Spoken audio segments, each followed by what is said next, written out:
This is the sound of Worlds Beyond Number.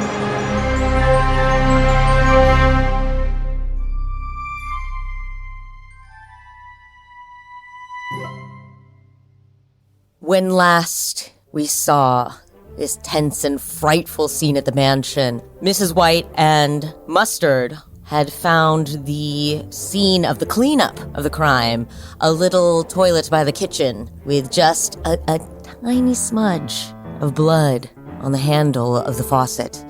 Meanwhile, in the library, the rest of our guests had just recently uncovered the secret of Urania's boobs and the treasure hidden therein.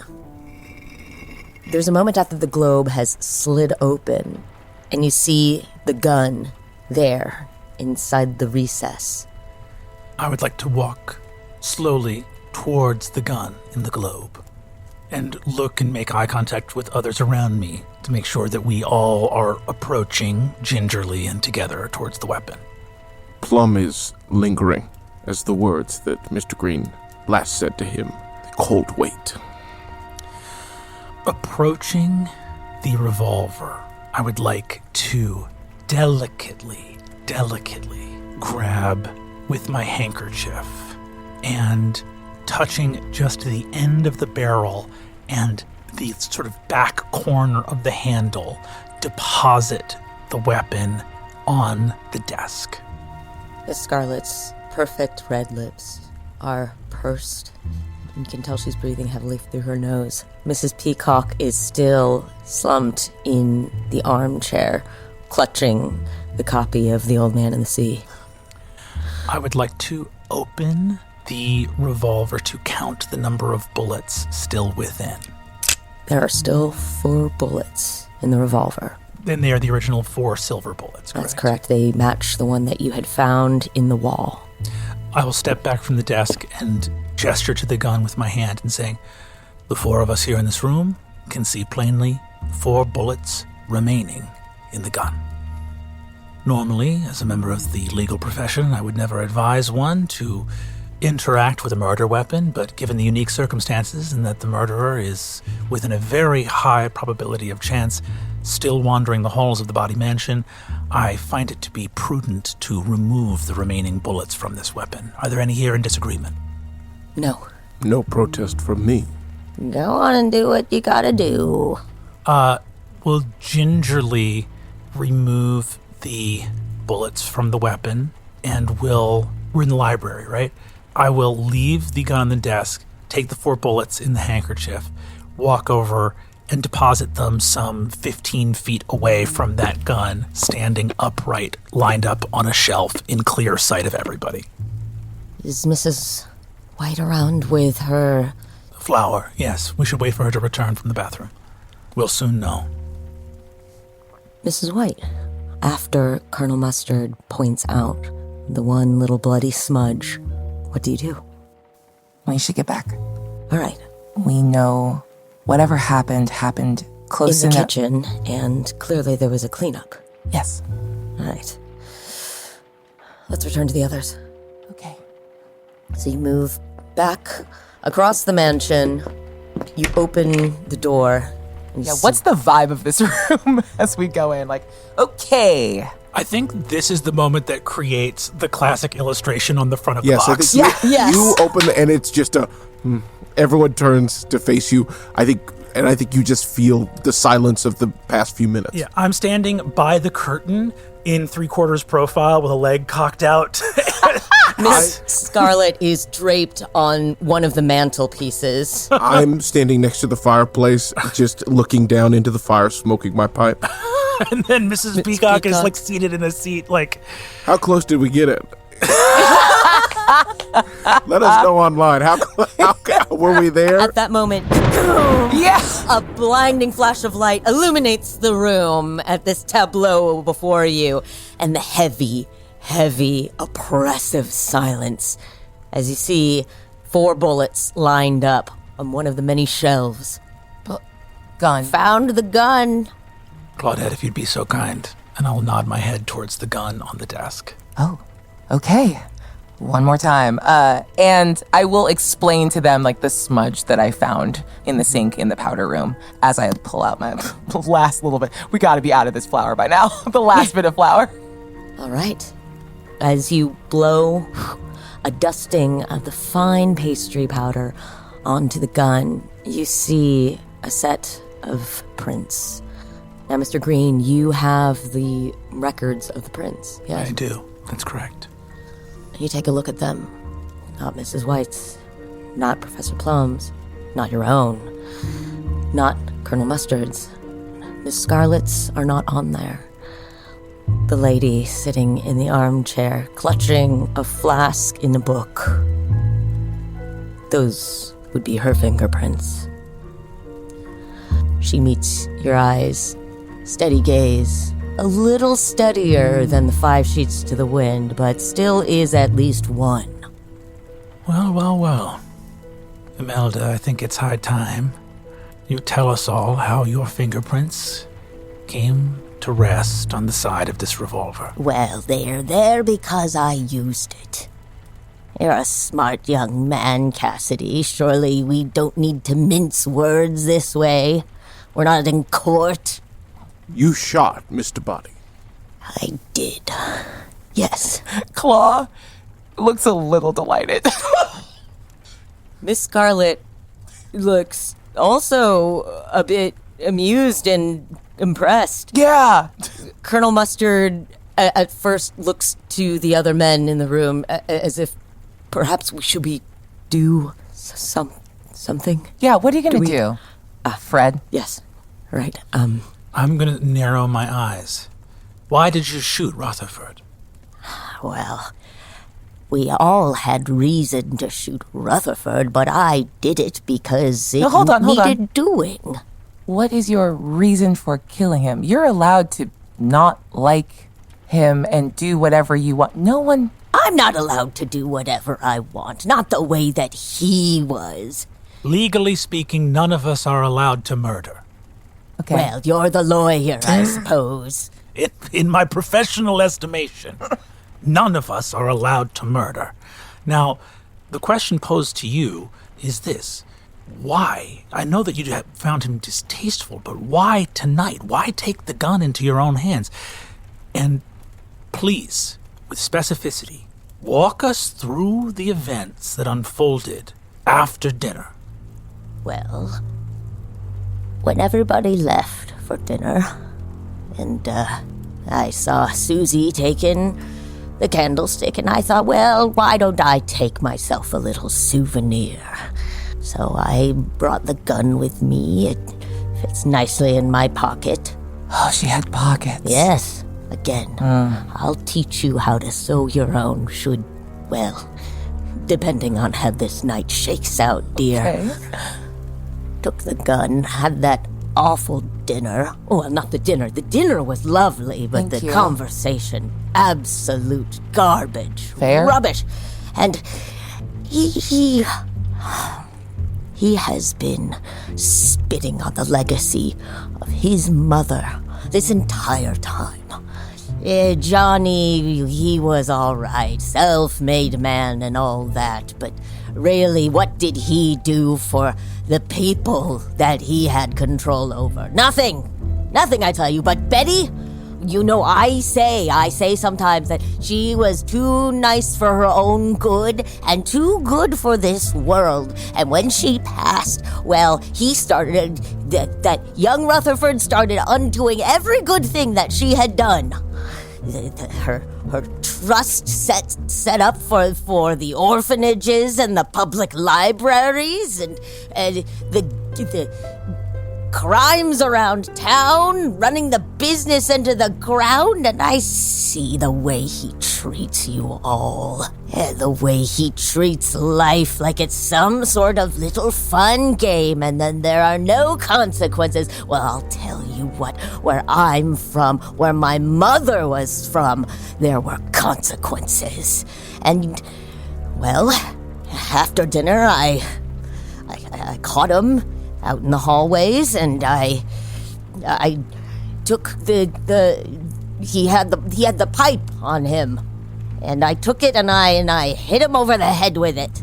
That's right. And I pushed him. He stumbled over to the study, and then I put a bullet in his brain to make sure I'd finished the job.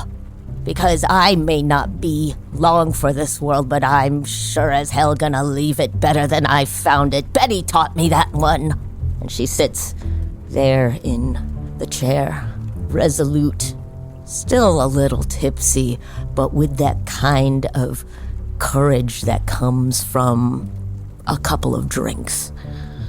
You took the revolver from the lounge. That's right. And the pipe as well? No. Young body had that on him. Goodness knows why. Rutherford was holding the pipe. You had the gun in your hand. Mm-hmm. What room were you in? Oh, we weren't in a room at all. We were somewhere outside. I don't quite remember everything. All I know is that I killed a man. You were in the corridor. Yes. That's right. You have no recollection of which corridor exactly. Oh, all these tacky rooms look the same to me.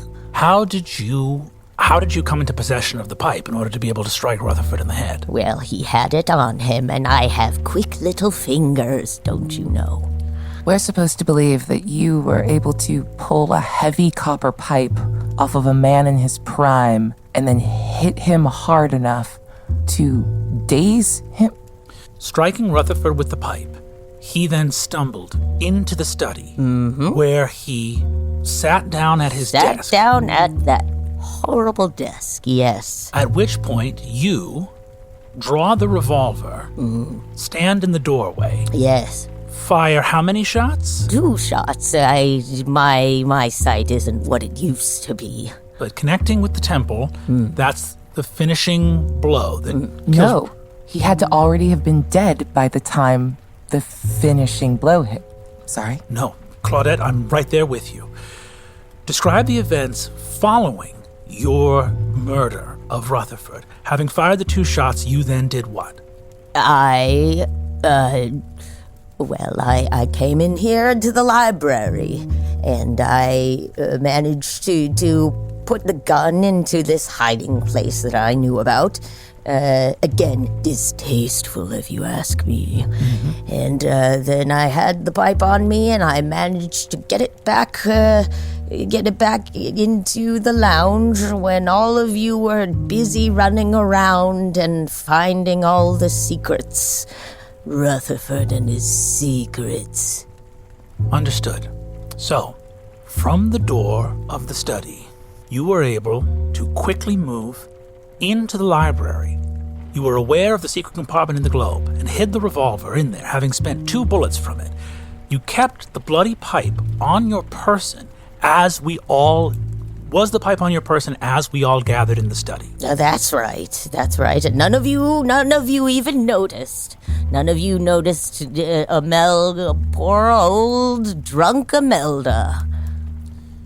I'm happy to declare it here. A confession. Yes, that's right. And Imelda Parvati Peacock.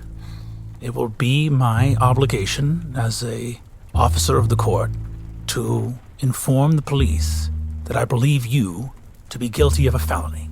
Yes, I think that the mutilation of a corpse. I don't quite follow you. I did just tell you everything. Are you also? Well, again, which of us is senile? Your events, as reported to us, paint a picture which explains the presence of 2 weapons used in the murder of Rutherford Q. Body. It explains how the revolver came to be hidden in the globe in this library, and it explains how the pipe came to be deposited once again back in the lounge. Ignoring for a moment the logic of a woman, even in her cups, hiding 2 separate murder weapons in 2 separate locations when time was of the essence, the question remains: who moved through the passage to the kitchen, and why was there blood to clean up there? Your story doesn't paint the full picture of what happened on this night. Well, what do you want, Mr. Green? We have a person here saying that they killed Mr. Body. That's what the police will want. That's what we'll give them. That's right. Why make this more complicated than it needs to be? I did it. Listen, again, I'm so old. Listen, I don't remember everything. I may have shot him out. I shot him outside the kitchen. It must have been it. And then we went through the passage afterwards. Why are you covering for him? For who? For whoever did this. I'm not covering for anybody. I did it. I did. What more do you want? Do you have my fingerprints on this gun? We do have your fingerprints on this gun, and this gun is not the murder weapon. That bullet made impact with a skull which no longer had blood flow going to it. Why? You are guilty of mutilating a corpse. That and that alone, I am sure. But the idea that Mrs. Peacock, a woman of your advanced age, would have walked through the hallway with a loaded revolver in her pocket and seen a young man in the prime of his athletic peak with a pipe and gone for that as the primary murder weapon defies even the logic of someone inebriated. It doesn't make sense. Colonel Mustard nods and says, I've seen some crazy drunken stupors, and this still is far beyond the pale. And the blood in the kitchen. The kitchen, there was a cleanup. How could she have possibly cleaned up in time? I'm going to turn to face the professor. Arnold, you're a man of science and of learning. Why the urgency to see this matter resolved? The police will accept a confession. The police have no interest other than maintaining their precinct's arrest and conviction statistics. Sure, if they can pin the murder on Imelda, they'll do just that. But you and I both know that Mrs. Peacock didn't have the strength to drag a body from the kitchen to the study. Well, why do you care? Yes. Why? At this point, Professor Plum is going to open the briefcase, pull out the documents. Don't you want this? Don't you want this mansion, these monies? They'll take her. You'll get what you want. We have a confession. This was not our job. I came here tonight for drink and amusement. And now we've descended down this long road to solving this crime. We've done it, Cassidy. We've done it. Why did you have a spoon in your pocket? I told you. For the baked Alaska. Which you went into the kitchen for to get a knife for your cigar that Cass brought you, but when we turned out our pockets, you had a cigar cutter. You're a thorough man. You would have prepared for this. And didn't you see anybody at any time, or didn't you hear anything in the kitchen? No, I was only there for a few moments. I cut my cigar, I had a bit of baked Alaska, I stepped out onto the balcony to smoke the cigar, to dry out. That's right, I seen it, I smelled the cigar smoke by the time that I was poking Mr. Body in through the secret passage. That was it. Arnold, I've known you for some years at these soirees and get-togethers of Rutherford's. You're a decent man. You have a gentility and a camaraderie with your fellow guests. There are a lot of holes in the stories that have been painted of the events of this evening, but there's one thing I can't make myself believe. That you would take a cigar as a gift and smoke it by yourself. Oh, Sugar Plum, why? You know nothing of me. I am not a decent man. I have done awful things. Things I choose not to think about. The man I am now, he is kind. That is who I am. That is who I will continue to be. Arnold, and this is me saying this, you have brought far more joy into this world than sorrow. We've talked about this. The music playing from the ballroom. You step out of the dining room. I speak to Rutherford for a few minutes. Arnold, do you go straight to the kitchen or do you stop anywhere else? I went straight to the kitchen. How did the pipe come into your possession? We can go back and retrieve it, paint our steps. But as past the threshold of conviction, I am certain that Rutherford walked into that kitchen and found you waiting. He did. He did. And it was he who carried the pipe and waved it in my face and told me of Empire. Told me of what we could build, what he was building for me. And how if I would just put away my candies and return to his serious science endeavors, if I were to put my mind to his work, that I could build something greater than anything I could do alone.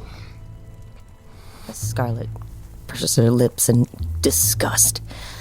He was always like that. You could be great if I let you. Yeah. And I just sort of like chin towards her little ruined corner of his plans for Mrs. White, too. I think perhaps it's time to have a slightly different conversation. And I'm going to back to the door, like back up towards the door and shut it, and push the handle of the chef's knife so it hits the ground and then pick it up off the ground. 6 of us here know what really happened to Rutherford tonight. I'm staring from the desk with the unloaded gun beside me, the flour fresh on it. How many steps away is the fireplace where the professor is standing with the contract in his hand? The professor knows what he's doing and is probably 7 to 10 steps and has his eyes trained on you and you alone. How close are we? You're probably right next to me because you've got the flour on the gun and you just put the knife out. Even with the noise of a knife being produced in this tense moment, Cass has not broken his eyes off of Arnold. Then I'm going to actually kind of grab your hand, feeling like the tension between the two of you. The events of the night unfolded. Rutherford produced the pipe from the lounge. He must have seen that the candle was already missing. Susie had already made her way to the ballroom, trying to look for the blackmail material that Rutherford had collected on her. Fred in the hall. And he brought the pipe to, yes, intimidate you, most likely. Or to make a point of Empire. Vespasian II. Ugh. Arriving in the kitchen, things came to blows. Matted hair on the side. I put my hands on him and demanded he tell me how many boys' lungs had to burn for his empire. He called me mad, and I showed him the depths of my anger. My hand shakes. Passageway moving to underneath the rhinoceros in the study. The blood would have spilled there in the kitchen. Quite a mess. But you've always been a thorough man, used to laboratory work, understanding how to keep things clean, how to erase any compromising biological matter. However, a few drops had to escape, moving Rutherford into position in the study.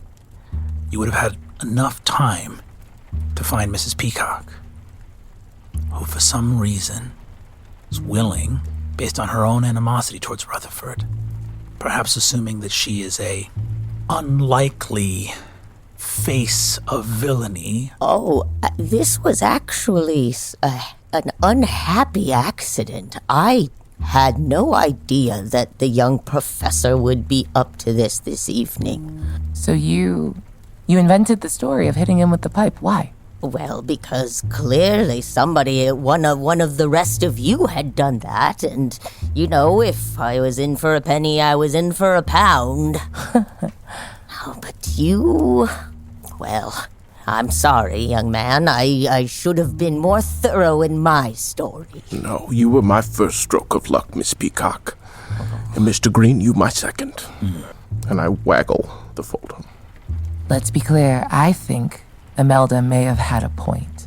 Everyone in this room benefits from the death of Rutherford. No cops have been called. This doesn't have to go badly. I think we need to have a different kind of conversation. And maybe, with a little secret and a little collaboration, everyone walks away with what they want. Fred is white as a sheet at Plum's description of their conversation. He had to clutch the shelf nearest to him. You can tell that he is close to collapse. But he nods, gulping, as if to swallow bile. And he says, she's right. I have no reason to want to tell any of the events of tonight. This could be just a simple suicide. But Cass, you might fall under suspicion. Nothing we say here tonight will clear any of us of suspicion, save the truth. The holes in these stories were unravelable by 6 dilettantes in a matter of hours. These matters will come to light. There is no blood on that desk in the study. Your story, Imelda, will fall through to scrutiny. I mean, I thought he was still alive until I shot him. Maybe they might believe that as well. I'm going to say something a little crazy. I'm going to let go of your hand and back away a couple steps. What if we make it look like he got on the boat? No one knows he's dead. Ships sink all the time. Things happen in travel. I just got back from Paris, and you all believed without a second glance or thought that I was a woman married. Something can happen in the travel, something that clears Mr. Green of suspicion, and we all get what we want. I knew I liked you. I didn't know I liked you until tonight. Cassidy?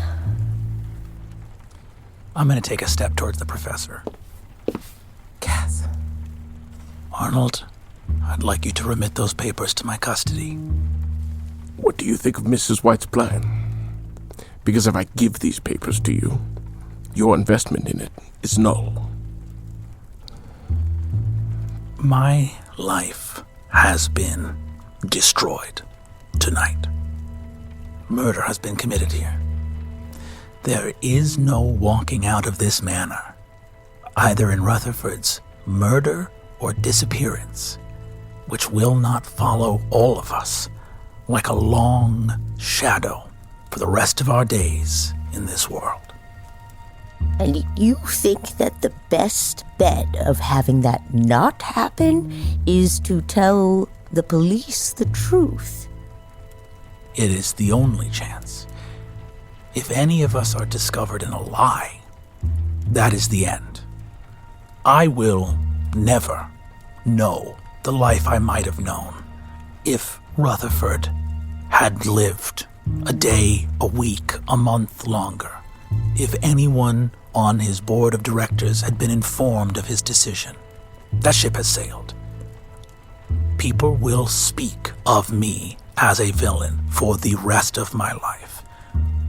If you burn that contract, they will as well. I am either doomed to be the underworld consigliere, the purveyor of illicit goods, or I'm the man who stole the body business empire. One way or another, your choices, Arnold, will have me walk out of here as a specter on the underside of New York for the rest of my days. That you have guaranteed.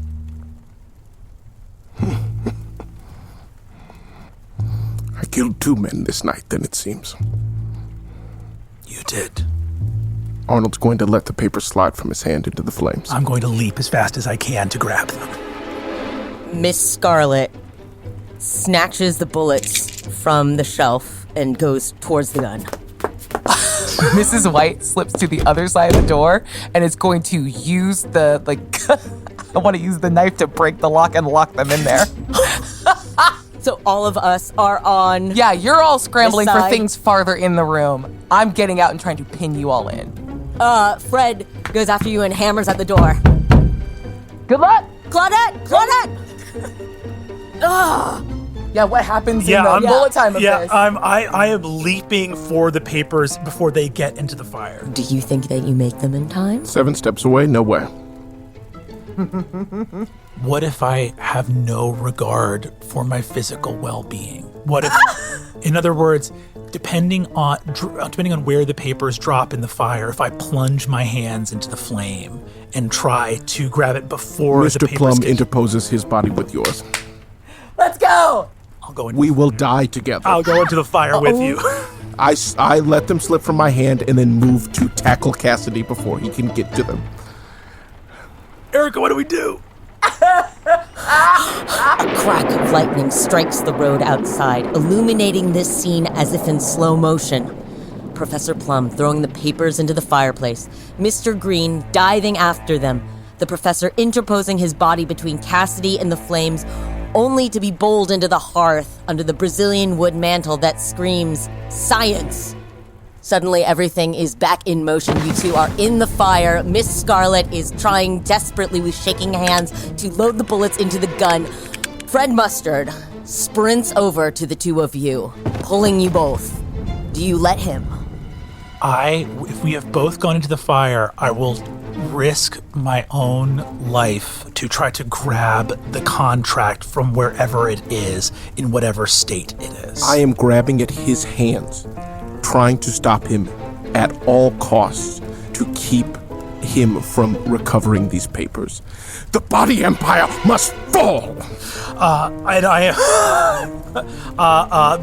Wordlessly just reaching into the coals, trying to, again, wherever the papers fell,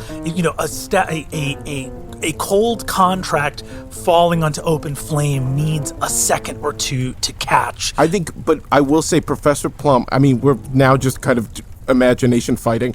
Professor Plum was prepared to was holding these papers in such a way that it's not like a gentle, and then I let it fall. There is an intentional burn. Shove. Okay, then Erica, I'll leave it up to you or Dice or whatever, but yeah, he's just reaching for it. Professor Plum is a man of science, not a man of action. Cassidy, after his years of lacrosse at the Hutchings Institute for Cultured Boys.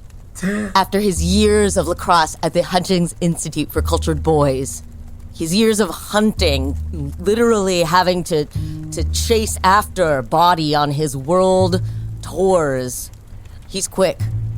And he manages to grab the contract, not before it gets singed. As Fred Mustard's strong arms, though he has still gone to seed, he is a man of action and ready. He pulls the both of you out. Cassidy, you holding this burning contract, both of you singed from the flames. Mustard rolls both of you out of the fireplace, grabs his jacket off, and starts striking at the flames. I will roll over, badly burned, onto the contract, try to smother it with my body and lie on top of it. The contract is, for the most part, intact. But you look up and Miss Scarlet has the gun trained on the three of you. Okay. Nobody move. I can feel shooting, lancing pain from ruined fingers, clutching this, singed thing, and I'm just looking at it, deep in a legal framework of being if enough of this is as long as the signatures are still on what can be legibly understood to be a boilerplate trust, and I'm just shaking, I'll try to get to my feet. Is Fred in between me and the professor? Yes. All right, I will stand up. I said, don't move! And she fires into the mantelpiece behind you.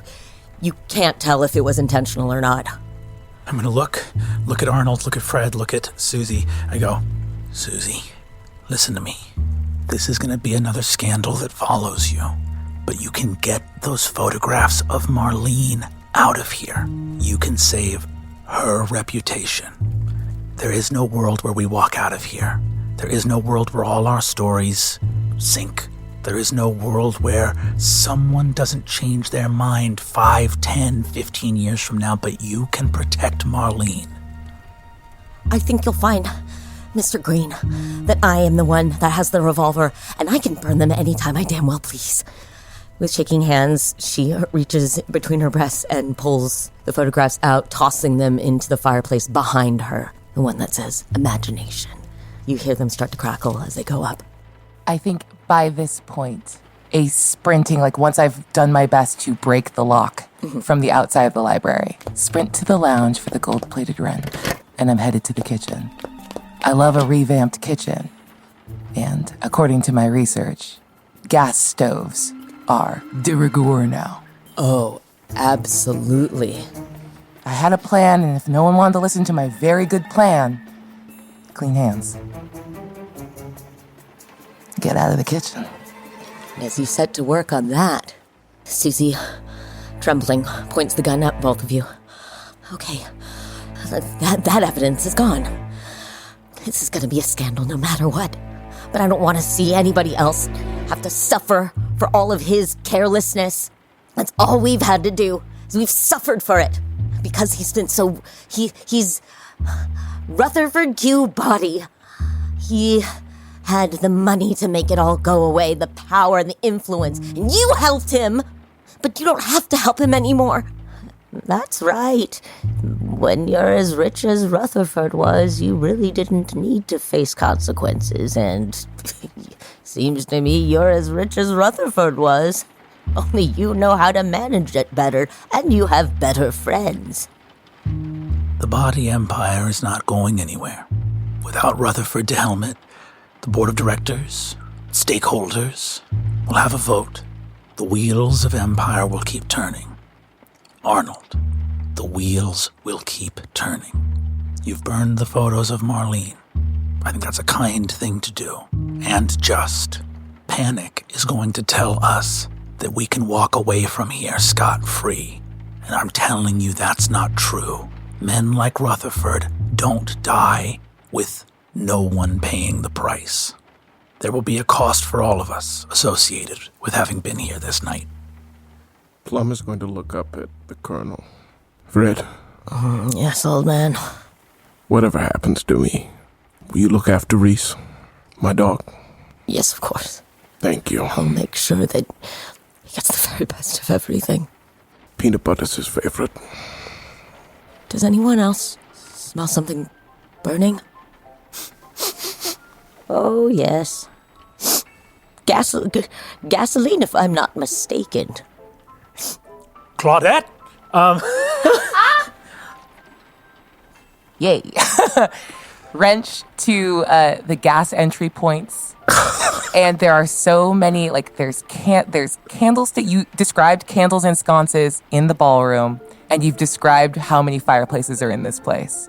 The only thing I have left to do to help, once I've unscrewed everything and can, like, hear and smell that little bit of, like, the funky sulfur that they add so you know when gas is in the area. Got a couple minutes. It's a very big house, and it needs to fill up.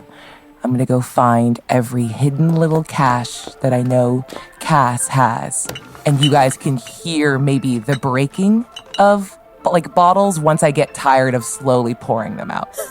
I will cover every bit of, like, wood and shitty gilding, anything that needs help catching, I will coat with illicit booze. Susie is still moving the gun back and forth, looking at you, but a little more unsure now. Imelda has stood up and has slowly shuffled over to the doorway. Knock, knock, knock. Claudette, dear? Are you... Do you need help? No, I've got it, thanks. Have a great night. And I'm gonna leave out of the, like, back door to the kitchen. It would have been nice to go through the front, but if you're gonna treat me like a servant, I'm gonna leave early like the rest of them. Well, I suppose the rest of us should be on our way as well. I want to reach down and... Is the briefcase within arm's reach of me? I believe it was further away to where... It's next to the fireplace. Okay. I am going to smell the burning smell, and I am going to look at where the briefcase is, see that it's near Arnold, and just look at you and say, would you mind kicking that over to me? With some scooching due to the burned hands, Arnold uses his left leg to shove it towards you. I'll pick it up, put the paper in it, close it, look over at you, and go, I can't fault you. Men like Rutherford shouldn't have the power that they wield. I don't think you did anything wrong. And I'm going to duck my head and take a running leap at the windows in the library and try to smash through them into the storm outside with my briefcase. You can absolutely do that. It is a first-story floor. Those windows are, although they be mullioned, are purely decorative and not in any way rated for safety. Running out after you, Miss Scarlet takes a look at the broken glass, uses the butt of the revolver to start smashing out the rest so that she can delicately step over it. Are the rest of you, are you all right? Can you make it? I can try. All right. Okay. And she delicately does her best to climb out the window while retaining a measure of ladylike decorum. Mustard stands up, brushes himself off, offers you a hand. Oh, thank you, Colonel. All right. I suppose we should make our exit as well. Yeah. Mrs. Peacock? And he offers her an arm.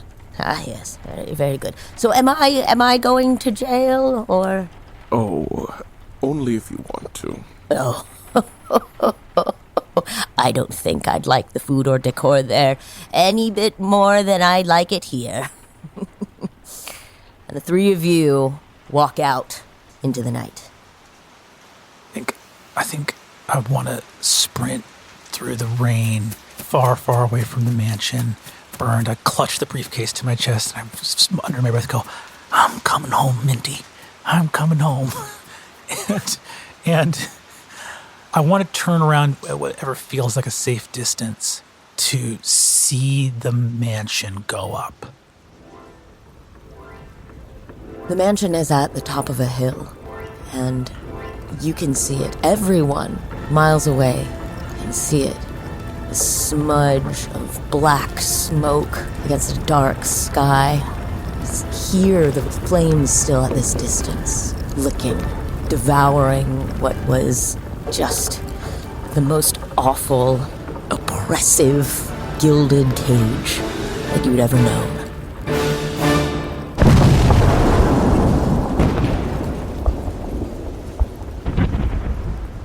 I look up at it.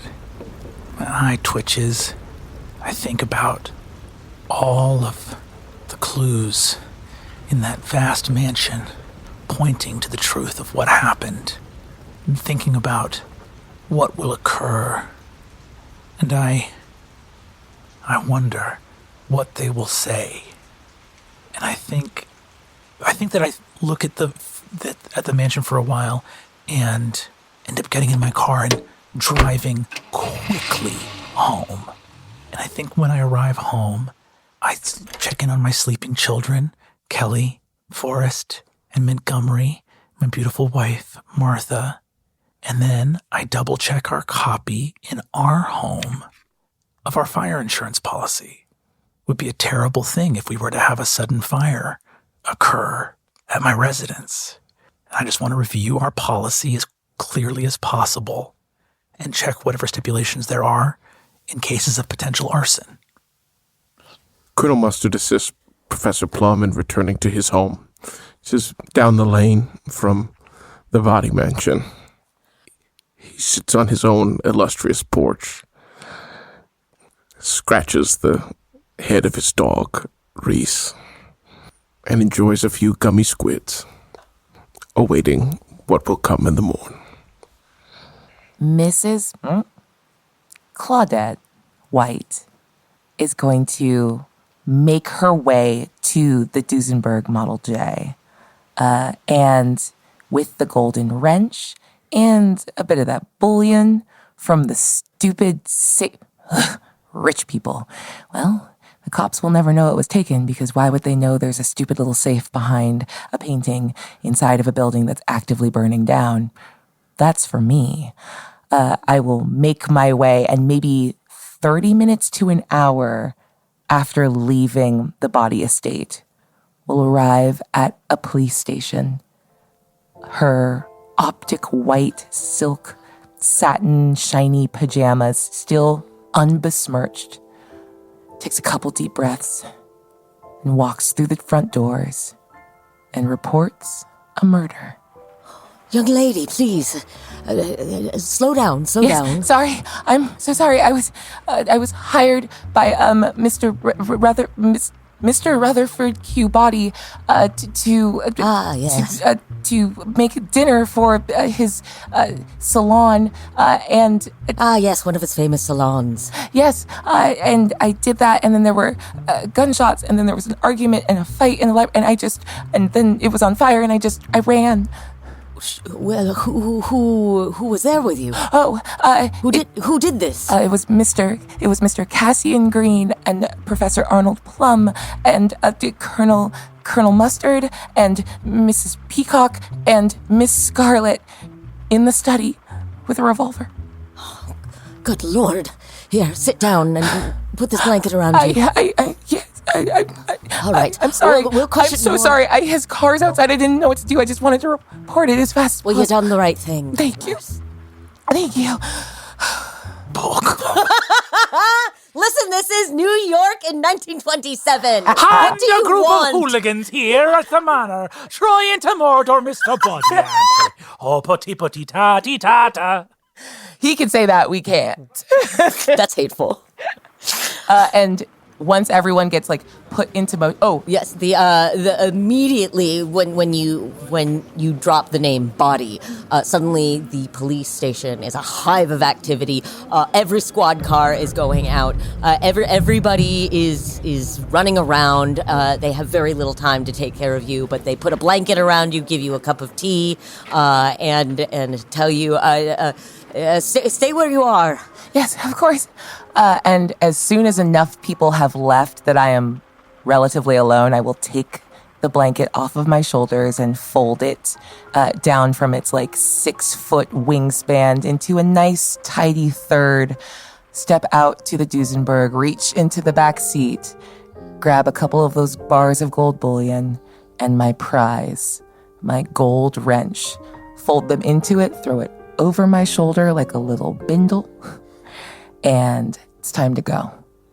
I cannot wait to figure out how to translate this story into French, but I think I've finally hit eccentric dilettante. They are gonna love these stories, and it's time to go home.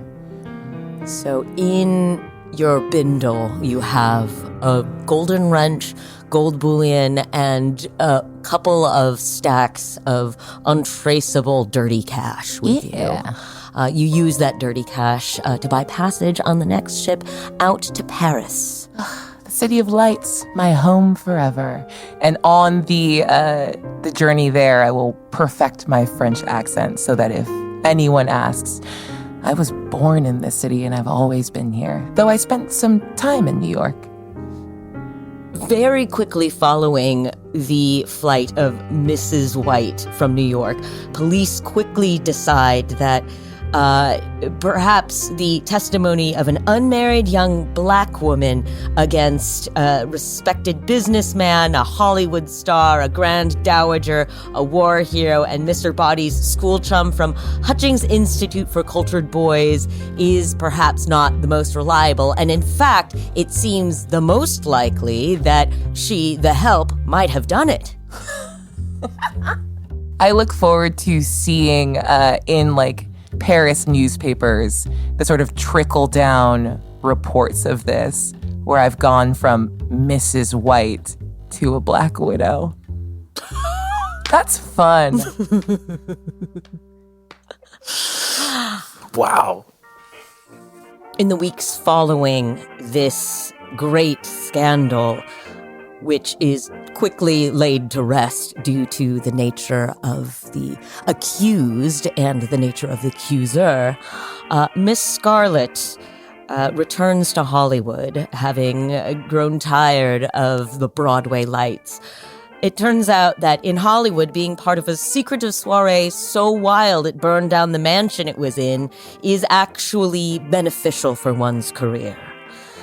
Colonel Mustard returns to his government post and continues to advocate for peace, though increasingly it seems that the machine of war churns on. Imelda still holds court in Golden Creek and at the Peacock Mansion in London, and occasionally will pop by to Paris for what she calls some real food. Ooh, I use one of my gold bricks. I don't know how money works when it's in bar form. I will open my own restaurant. It'll be in the style I like most. Bauhaus. Clean lines, precise, immaculate. And even though it's in France, its name is in English and it's simply White House. Cassidy Green. Preparing to potentially burn my own home down to the ground to explain the singed status of the contract and the burns on my hand. I await the next day to see if the police are in fact coming to arrest me. You receive a knock on your door. It is not incredibly aggressive, as you had stayed up all night worrying it would be. I allow my wife to answer the door. I don't want anyone to see my injuries. Let Martha handle the police at the door. Ah, yes. Mrs. Chartreuse? Green, I see. Your husband is, we'd like to ask him a couple of questions about the state of the party last night. You see, there was, well, clearly you know, but we had some rather unreliable witness tell us what happened, and we'd like a little more clear testimony from somebody who, between you and me, might have a bit more of a head on their shoulders. Oh, very well. I imagine that it might have been a lot for him, but may we speak to him? Your wife, Martha, pokes her head back and looks at you. Have you told her any? I have told her nothing, but am obviously visibly injured. I look at her and say, "Tell them I'm not home, Martha, and if you'd be so kind, ask what the state of the body manner is." You hear her in soft tones ask these questions of the policeman and inform him, sadly, that you are unavailable right now, but that you will contact them at your earliest convenience. And you hear, "A complete conflagration, almost nothing salvageable from it. But we have no idea what happened to have caused such a thing. It seems to have been, there was quite a lot of shoddy workmanship in the construction, and all these newfangled stoves that were put in were quite the hazard. So, we'll be investigating along those lines." After the police leave, I'll go up to my wife and go, "Martha, I'm going to reach out. I need to retain counsel for myself." Are we in some sort of trouble? No, I don't think so. You just never want to talk to those dirty micks without legal representation. Good. I don't know what I would have done with our little pickle along the way. No. Fuck out of here. Free me. Both a racial slur and just a fun, cute baby name, all within 2 sentences of each other. God!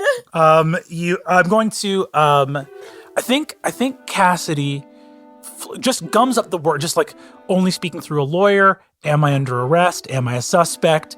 Just full legal, movement. Absolutely. Seeing Claude's sudden flight and the salaciousness of her Parisian life and the wedding ring, and seeing that becomes the area of focus.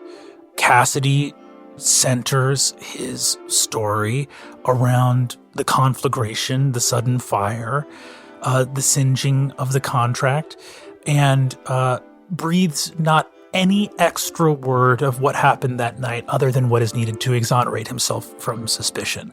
He is every bit the attorney that is going to give no extra information to the district attorney or to the police, and keeps his mouth fucking shut. You are incredibly careful in covering your tracks, but it almost seems unnecessary as they continue to ask leading questions about the chef that was present and about where her husband might have been, and perhaps this was an attempt at another such affair.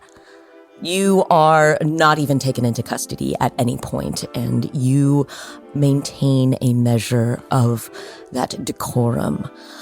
There is talk amongst the board when it comes to examining the paperwork. However, knowing how close you and Body were, and again, given your education, your contacts, I mean, whom amongst us in this jet set of New York at this moment is not without a few sordid underworld contacts?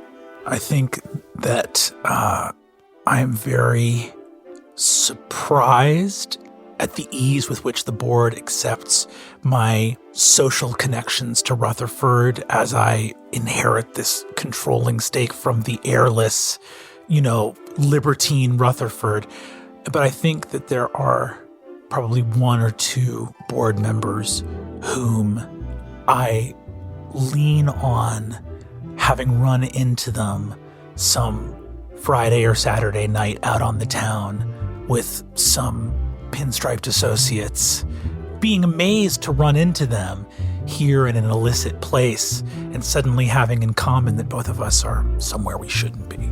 It is a bit of a standoff of mutually assured destruction with some members of the board, and they are also perhaps a little more eager to welcome you as an inheritor of the Body estate, because it is not what it once was. Rutherford's lascivious activities, his spendthrift ways, and his eagerness to try and snap up shady deals on both a criminal and government level have left the company a shadow of its former self, and they seem to rely on you and your common good sense to try and save them. Well, we need to clean up the image of the Body business empire. That's very obvious to me. Number one, these governmental contracts are a huge liability, and we need a consultant that has some military experience. So an extremely lucrative contract lands on the desk of one Friedrich Musselard to help us navigate some possible pitfalls of these contracts.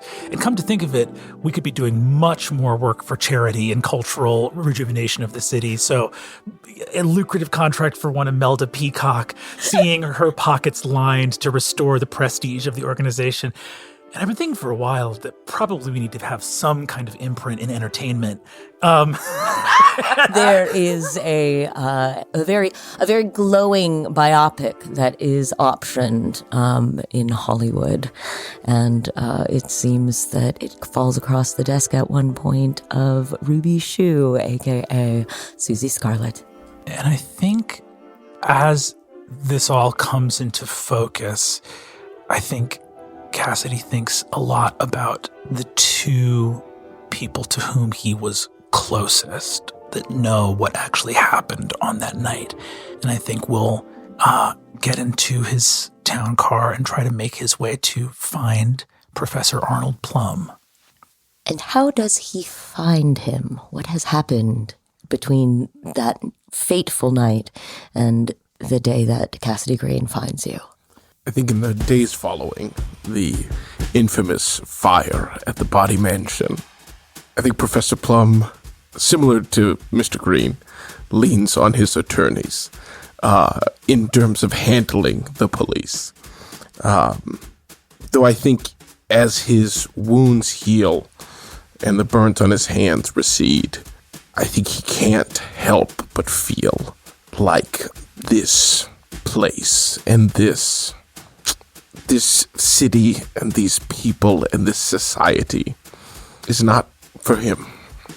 He wants a quieter life, one where he might continue to dedicate himself to his work, but be immersed in a community that is a little quieter, a little bit more off the beaten path. And so he heads south to Pennsylvania and a little town called Hershey.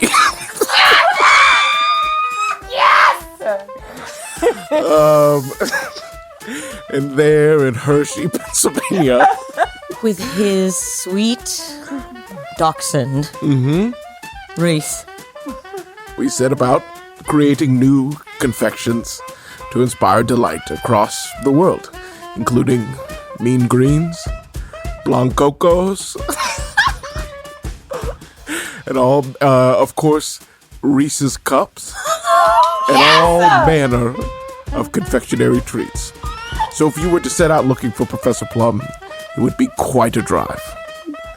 I think Cassidy takes that long drive to Hershey, Pennsylvania, and knocks on the door. I think there's the barking of a dog. Reese, quiet, Reese. The door opens, and you see an older, I think bigger beard, larger gut, Professor Plum standing before you. Mr. Green.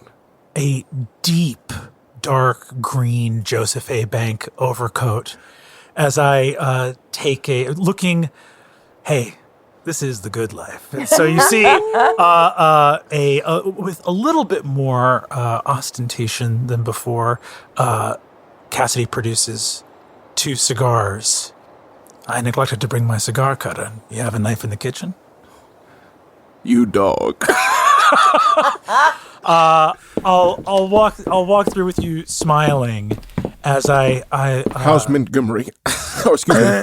How's Montgomery? Well, Montgomery is doing fine. Mint's on his way to started playing a stickball out in the street with some of his friends. They grow up so fast. Now we're worried about Little Pickle. Oh, you had another child. Yes. Incredible. Another son, Little Pickle.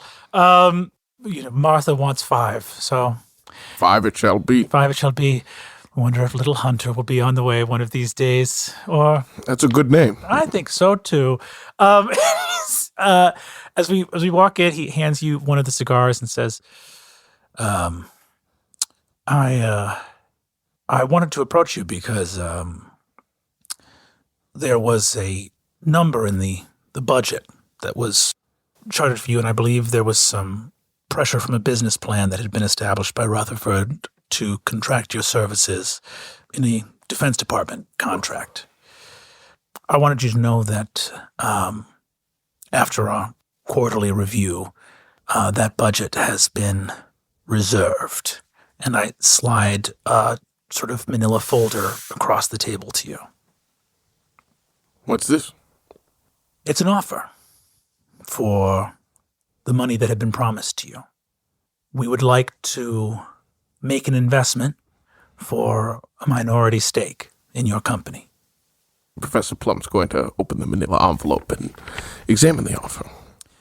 It is a flat-out offer for a non-controlling stake in Plum's confectionery empire, and the money that was promised with no mention of machines of war or anything of that sort, to instead get in on the ground floor of what we see as an extremely promising confectionery business empire. There are storm clouds on the horizon, things in Europe and beyond. Been talking to Fred about some of the things that are to come, but I know this money had been promised to you, and I don't want to break the word of our company. However, the brief has changed. I think people are going to need sweets in the time to come.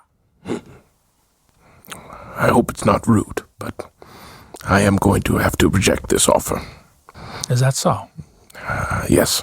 I think I moved here to put that all behind me. That's the man that I was.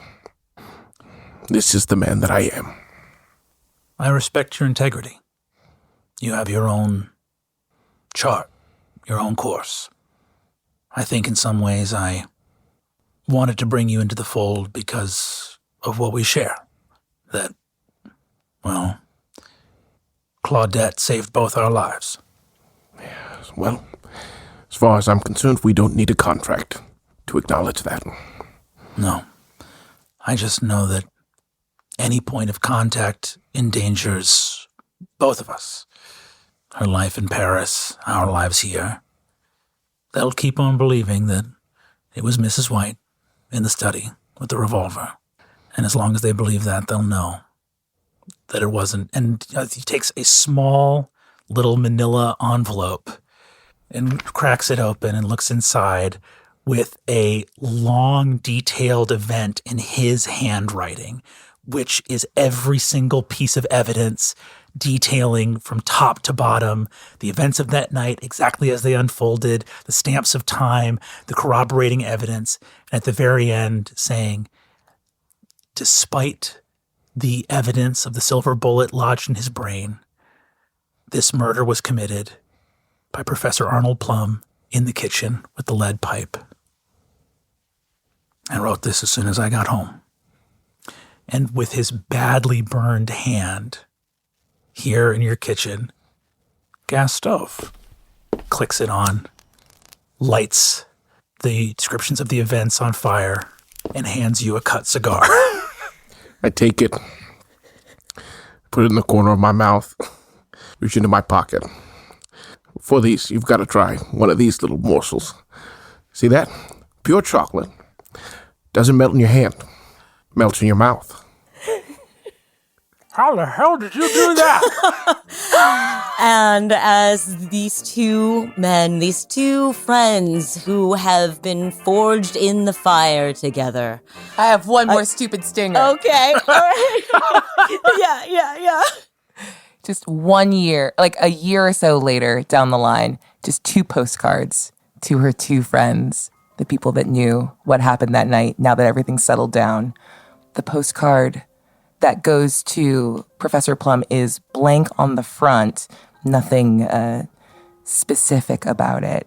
But on the back, just a drawing of the French wrapper of one of your candies. Like it's finally reached across the coast. And it just says underneath it, Sugar Plum, I'm so proud of you.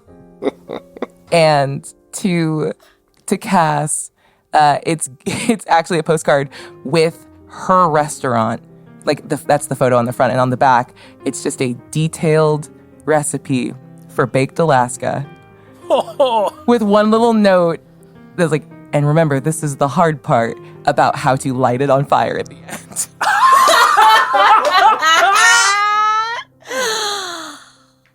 The 3 of you, although 6 of you shared that night and it changed all of your lives forever, the 3 of you remain in contact with each other, are there for each other.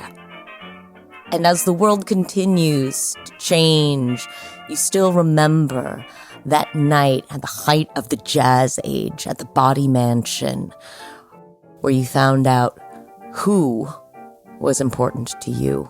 You found out where you wanted to be in life. You found out how you were going to make it there.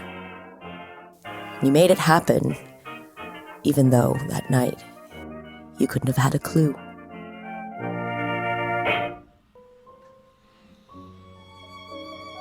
That was Abria Iyengar as Miss White, Lou Wilson as Professor Plum, Brendan Lee Mulligan as Mr. Green, and Erika Ishii as everyone and everything else. Hint was edited and designed by Kate Sanders. Music appears courtesy of Artlist.io and the Creative Commons and the great public domain. Thanks for joining us here on the ghastly grounds of the Body Estate, but even more wonders await you beyond the veil on our Patreon. Come and join us by the fireside, won't you? We'll see you there.